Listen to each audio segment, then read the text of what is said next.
Good evening. You're watching the News at 6 with me, Sean Russell. The News at 6 is all about the day's biggest developing stories, and we'll be bringing you stories from across the world because Prime Minister Narendra Modi is also traveling right now, and he's in France, and we'll be talking about what that visit holds for both India and France. A lot of negotiations happening around defense deals, etc. So we'll be filling you in on those over the next half hour. But first, the headlines we're tracking right now.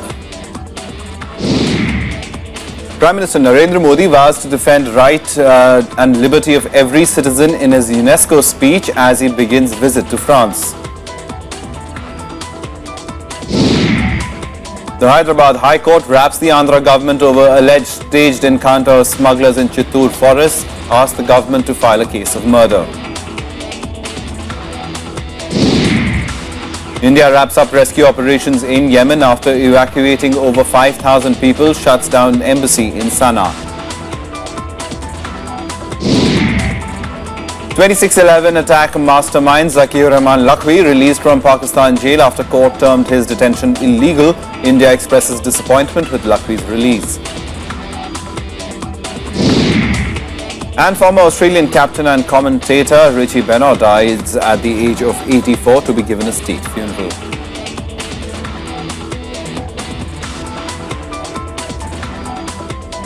Well, top story this evening. On the first leg of his three-nation tour, Prime Minister Narendra Modi today spoke at the UNESCO headquarters in Paris on its 70th anniversary. Modi mentioned India's various social infrastructure programs to highlight his government's commitment towards providing power and clean water to every Indian.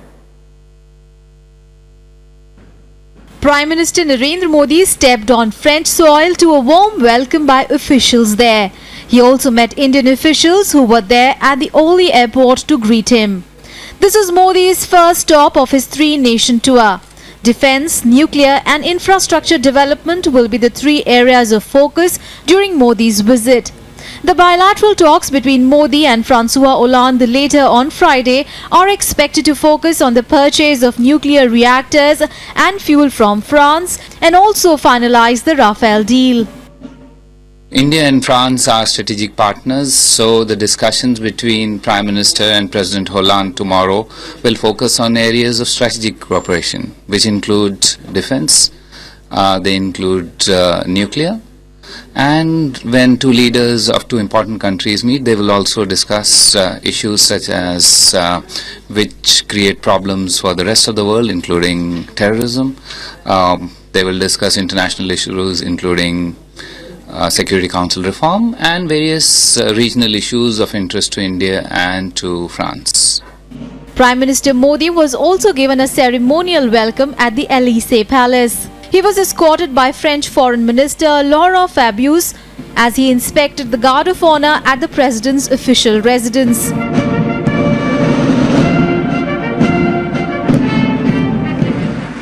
Ahead of a dinner meeting with French President François Hollande, Modi addressed the UNESCO. UNESCO was among the first missions of the United Nations. That is why India values the work of UNESCO so deeply and cherishes our partnership so immensely. I am conscious of the extraordinary legacy of our relationship from the times of UNESCO's birth.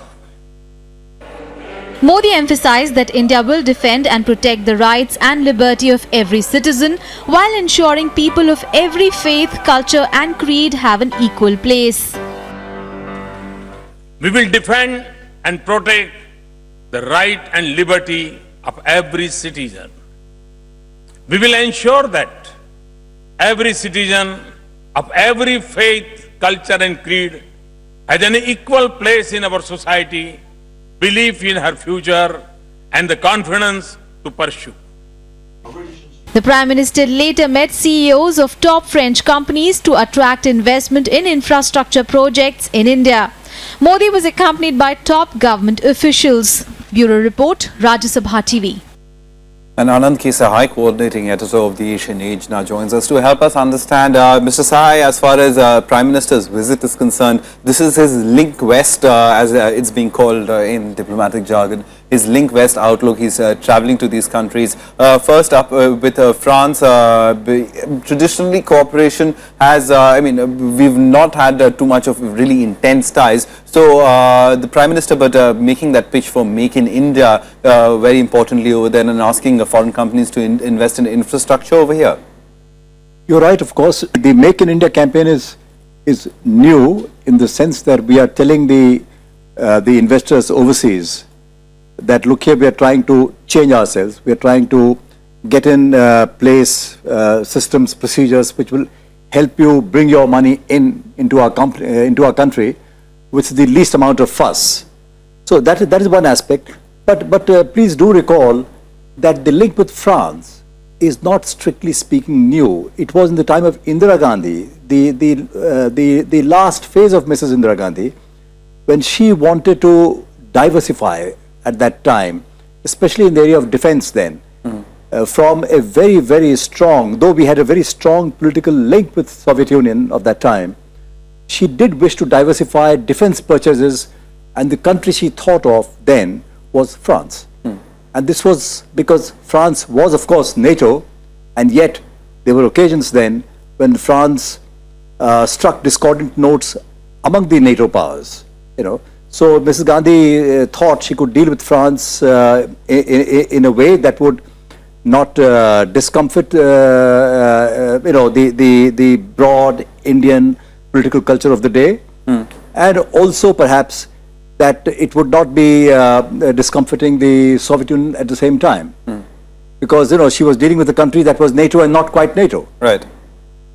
All right, Mr. Sai, if you also look at other areas of cooperation, France, in terms of the nuclear powers of the world, France has a critical role to play. Also, given the recent terror incidents in France, terror and counter-terror operations and counter-terror strategies are something that the two sides are expected to work on together. Ishan, of course, I'm completely persuaded that the two leaders, when they meet, they will discuss terrorism, which is not an issue any longer only of India's neighborhood, though we are the first major victims as a state of state-sponsored terrorism by others. But we must also recognize that when it comes to dealing with terrorism, you will find that you are pretty much alone. However, if we have across the board, across the spectrum, relationships which are strong, with a country like France. Do not forget that like Moscow, France is also a permanent member of the UN Security Council, in a way that Canada and Germany, where the PM will soon be traveling, they are not. So yes, the terrorism connect is important. As you were saying, the defense connect is important. We've been using French-made aircraft for the Air Force for a long time now, starting with the Mirage, which goes back a few decades actually, and now we are in the process of talking about the Rafale deal. So that's defense is only one aspect. The nuclear aspect we cannot overlook, because in France, I think 2/3 of their nuclear energy comes from their electricity does come from nuclear power, and space. The Indian cooperation with France in the area of space goes back quite far. They have sent our rockets up, and we have also sent some French rockets up. And the cooperation in the field of space will be important. And the Prime Minister is soon going to Toulouse, I think, perhaps later in the day today or tomorrow, where he will and the aerospace industry, the French aerospace industry, is the most important in Western Europe. All right, Mr. Sai, a very quick comment from you before we let you go. As far as the Prime Minister talking at that UNESCO speech, I wonder if whether you heard it or not, but the import of that speech was that he outlined the development programs and the inclusiveness of his government agenda. So a domestic message also being conveyed by the Prime Minister at an international forum? I found that speech very interesting indeed. It is for the first time, as far as I can recall, that an Indian Prime Minister has had to say this from a world forum, that we regard and we will continue to regard all our citizens as made of the same constitutional clay, if you like. This is a reiteration of our constitution. No question about that. But social political circumstances of today have necessitated a public articulation of this. That is what I find unusual. All right, we'll leave it over there. But Mr. Sai, thank you very much for coming in and helping us understand the Prime Minister's visit to France a little better. Thanks so much for that. Well, moving on now, the Hyderabad High Court has ordered the Andhra Pradesh government to register a case of murder in the controversial killing of 20 alleged red sandalwood smugglers in Chittor. The court has asked the state government to furnish more details in the case on Monday. The court said that the police report on the incident requires further clarifications. The Hyderabad High Court pulled up the state police for its unsatisfactory report in the killing of 20 alleged red sandalwood smugglers in Chittor earlier this week, questioning why a case of unnatural death has not been registered till now. The court ordered the state government to file a case under Section 302. The court has asked the DGP to reappear before it on Monday and furnish more details. So unless if an offence is for life imprisonment, the police cannot use the force. So the court meanwhile also said that why don't you, the victims will lodge a complaint before the police so that we can direct them to register the case under 302 IPC. That is how the arguments had taken place, and certainly the victims will definitely, on behalf of victims, definitely there will be a criminal case will be filed, and again the matter will be taken up at Monday. The police justified its actions, claiming the 20 men were smuggling red sandalwood and were fired at in self-defense. But at least two witnesses alleged that the encounter was staged. They claimed that some of those killed were pulled off the bus by the policemen. One of the witnesses is also willing to testify before the court or Human Rights Commission. The family members of those killed refused to cremate the deceased, placing their bodies on the road in protest. The Madras High Court has ordered the remains of 6 of them to be preserved in a mortuary. On the jurisdiction aspect, Madras High Court not considering the re-postmortem, but in order to get the order from the competent court, the body should be preserved in the government hospital. The Madras High Court today passed an order to preserve all 6 bodies in the government hospital. The killings have sparked massive protest in Tamil Nadu. The AIADMK government has demanded an independent probe into the incident. Former Chief Minister Jayalalitha also urged Andhra Pradesh Chief Minister N. Chandrababu Naidu to initiate action based on a fact-finding probe. Bureau Report, Rajya Sabha TV. Industrial production grew at 5% in the month of February, almost double the figure in January. Now, the figures for mining, manufacturing and electricity sectors have also shown a sharp increase. In February 2015, mining grew at 2.5%, manufacturing at 5.2% and electricity grew at 5.9% as compared to the same month last year. However, growth rates in respect of individual items may not reflect their actual contribution in the overall growth rate of the IIP. Taking into account the weights of different items, the overall growth rate of IIP can be decomposed into positive and negative contributions of different items. On to Jammu and Kashmir, where protests intensified over proposed rehabilitation of Pandits. Separatist leaders clashed with police in Srinagar, leading to the arrest of Jammu and Kashmir Liberation Front leader Yasin Malik. A day after clarifying the government's stand on the matter, Chief Minister Mohammad Mufti Saeed said the rehabilitation should not be limited within the valley. Protests turned violent in Srinagar on Friday over the proposed rehabilitation of Kashmiri Pandits in the valley. Jammu Kashmir Liberation Front leader Yasin Malik was arrested after protesters clashed with police. However, the centre remains firm on the proposed resettlement of the Pandits community. The ruling BJP has been insisting on a plan to establish residential clusters for those displaced by militancy in the late 1980s. The centre also seems unfazed by the objections raised to the proposed idea. जहाँ तक कश्मीर के कश्मीरी पंडितों का सवाल है जिनका विस्थापन हुआ है, उनके पुनर्वास के लिए, उनके रिहेबिलिटेशन के लिए हमारी सरकार पूरी तरह से प्रतिबद्ध है. There are elements in the state who would definitely try to wipe up the sentiments of the people, which will create trouble. So my appeal would be that generally people should work together and do not get brainwashed. On Thursday, Chief Minister Mufti Muhammad Saeed ruled out any Israeli-type settlement for the Pandits. However, on Friday, he told the Assembly that the resettlement plan should not be restricted to the valley only. अगर हम अपनी मिली-जुली तहजीब को जिंदा रखना चाहते हैं, तो हमारी कोशिश ये होगी कि उनको वापस लाएं. As per the common minimum program of the BJP-PDP alliance government, the process of reintegrating Kashmiri Hindus within the Kashmir Valley was to begin by taking the community into confidence. But the two parties have been speaking in different voices, raising questions if the alliance partners are on the same page over the sensitive issue. Bureau report for Rajya Sabha TV. Time now for some other news from across the country and nationwide. Farmers' organizations today challenged the legality of a fresh promulgation of the Land Acquisition Ordinance. The Supreme Court will take up the petition on Monday. The petition terms it unconstitutional and a colourful exercise of power by the government. The main accused in the death of a constable by the sand mafia in Morena has been arrested. The driver was tracked down in Rajasthan. He admitted to running over the constable, Dharmendra Chauhan. 6 police officials, including sub-station officer of Nurbad Police, are being probed over their promptness in saving his life. A massive fire broke out at the new Secretariat building in Kolkata this morning. At least 20 fire tenders were rushed to the spot. Thick smoke was seen from windows of the building that houses several government offices. No casualties were reported. The cause of the fire is yet to be ascertained.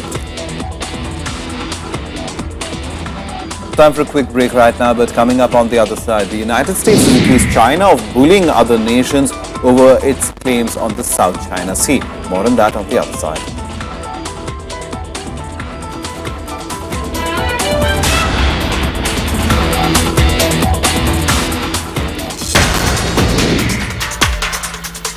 Resettling the Kashmiri Pandits.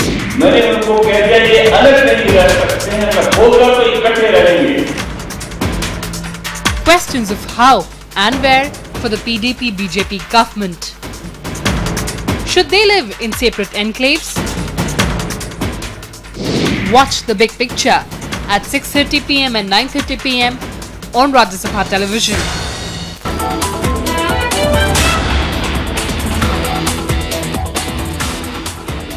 Welcome back. You with News at 6. Now, India has wrapped up Operation Rahat in Yemen.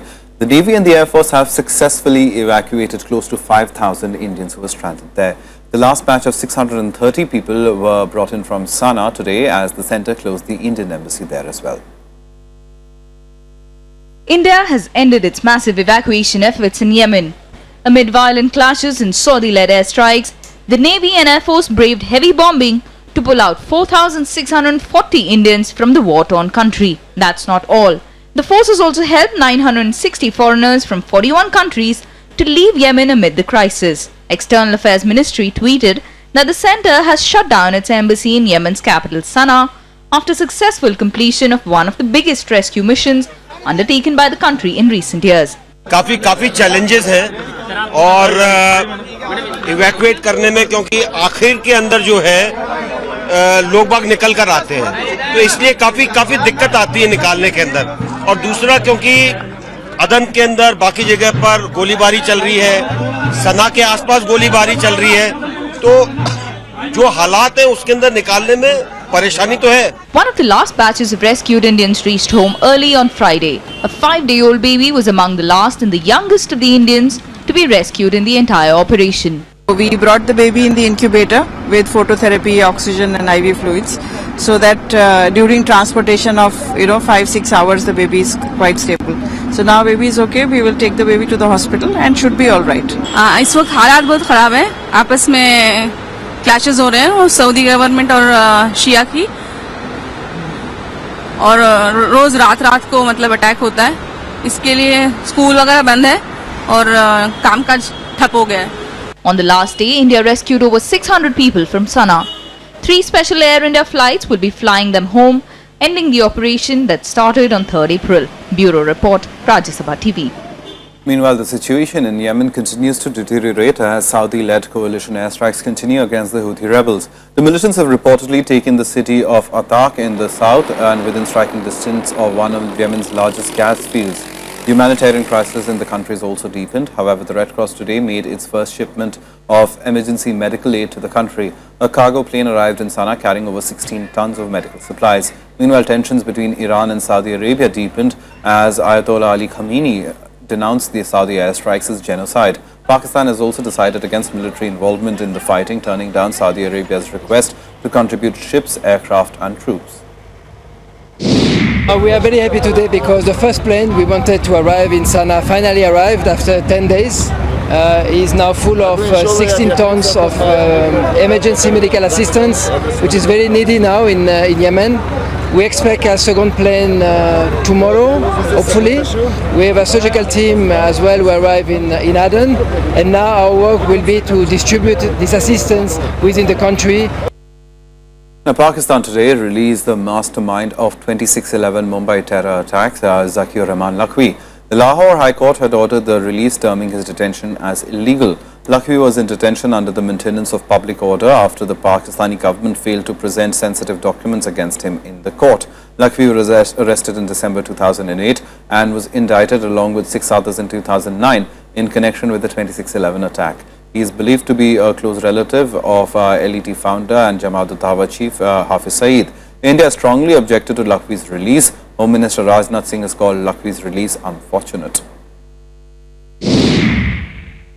Bharat तो चाहता है कि पाकिस्तान के साथ हमारे रिश्ते बेहतर हों, अच्छे हों, पड़ोसी देश है, दोस्ताना रिश्ते उसके साथ हों। लेकिन जो कुछ भी हाल फिलहाल हुआ है लखवी के मामले में, वो बहुत ही दुर्भाग्यपूर्ण है और बहुत ही निराशाजनक है। Now, India and China began their annual defense dialogue in Beijing today. This is the 7th version of the dialogue between the two nations. Defense Secretary R.K. Mathur led a high-level delegation for the talks. The meeting is expected to focus on border issues. The day-long interaction hopes to strengthen institutional mechanisms to prevent a flare-up of border tensions from impeding growing economic and regional partnership between New Delhi and Beijing. Both sides have already demonstrated their intent to stabilize the border first rather than seek a quick resolution of the boundary issue.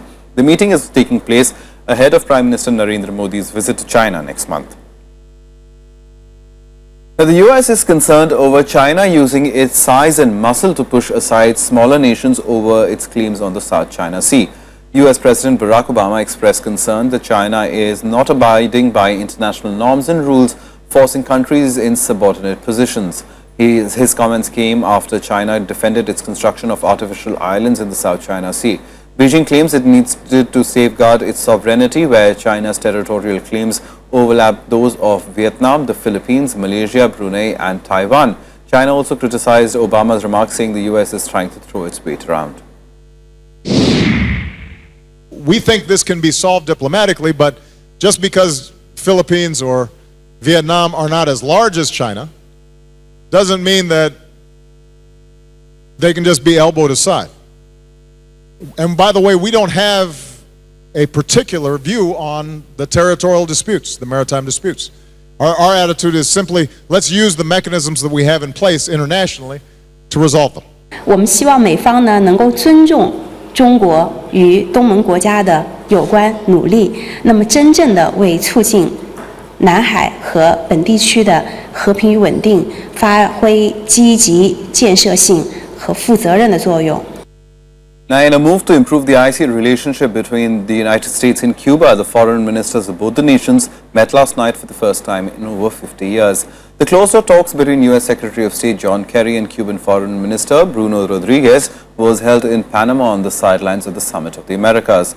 The meeting is seen as a huge development after President Obama declared a shift in America's Cuba policy in December last year. A formal meeting between U.S. President Barack Obama and Cuban leader Raul Castro is expected to take place later in the week. Both the leaders will be attending the 35-nation summit. Now here's a look at some other news from across the world in Global Buzz. Greek Prime Minister Alexis Tsipras met Russian Prime Minister Dmitry Medvedev as part of his maiden visit to Moscow. Greece is looking at cooperation in energy, tourism and trade sectors with Russia. The visit has caused unease among some EU partners. Tsipras was warned not to break ranks with the EU economic sanctions imposed on Russia over its role in destabilizing Ukraine. Authorities in South Carolina have released another video in connection with the fatal shooting of a man earlier this week. The video was taken from a police car's dashboard camera. It shows a black man fleeing after what appears to be a routine traffic stop by a white officer. The footage was taken 10 minutes before a bystander's video recorded the killing. The first video led to the officer's arrest on a murder charge and his dismissal from his job. At least 3 people were killed after a suicide bomber targeted a convoy of NATO forces in Afghanistan today. At least a dozen more people were wounded in the attack. The incident occurred in the Behsood district of Nangarhar province. Taliban has claimed responsibility for the attack. From sports now, and sad news today. Former Australian cricket captain and renowned commentator Richie Benaud has died at age 84. He was suffering from skin cancer since in November last year. Benaud died in his sleep at a Sydney hospital. He played 63 tests for his country and was the first player to score 2,000 runs and take 200 test wickets. Benaud never lost a series as captain and led the side to 3 successive Ashes series victories in the 1950s and 60s. He also played a pivotal role in the formation of the World Series cricket in the 1970s and was one of the world's most recognized cricket commentators. Within hours of his death, Australian Prime Minister Tony Abbott offered Benaud's family a state funeral. Richie Benaud has been the voice of cricket. There would be very few Australians who have not passed a summer in the company of Richie Benaud. He was the accompaniment of an Australian summer. His voice was even more present than the chirping of the cicadas in our suburbs and towns. And that voice, tragically, is now still. We've lost one of the game's great communicators, a great mate, a great friend, and almost a messiah, really. Just remember him as he was, just a great personality, and loved. You know, he was never critical of anybody. He was always looking for the good of anybody, whether it was a cricketer or a person, an individual. He will be loved and remembered for a long, long time. I don't think he'll ever be able to be replaced. You know, I've always seen Mr. Benaud as the godfather of Australian cricket. For all the sporting action, here's Sportsbeat.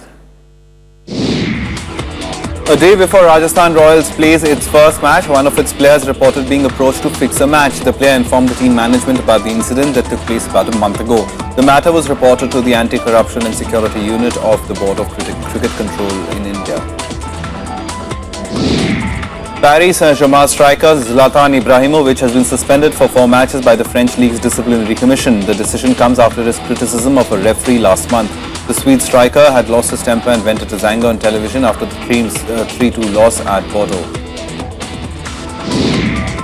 Barcelona beat Almeria 4-0 to secure their 6th successive league victory and further strengthen their position at the top of the La Liga standings. A goal from Lionel Messi put Barca ahead after 33 minutes. Later, 2 more goals from Luis Suarez and Marc Bartra ensured a victory for the league toppers. England's under-19 women's football team have qualified for the European Championship in dramatic fashion. The team scored a penalty in a replay of the closing moments of their game against Norway. Defender Leah Williamson scored the spot kick in the 6th minute of stoppage time to level the score again at 2-2 against Norway, sending England through to the finals in Israel in July.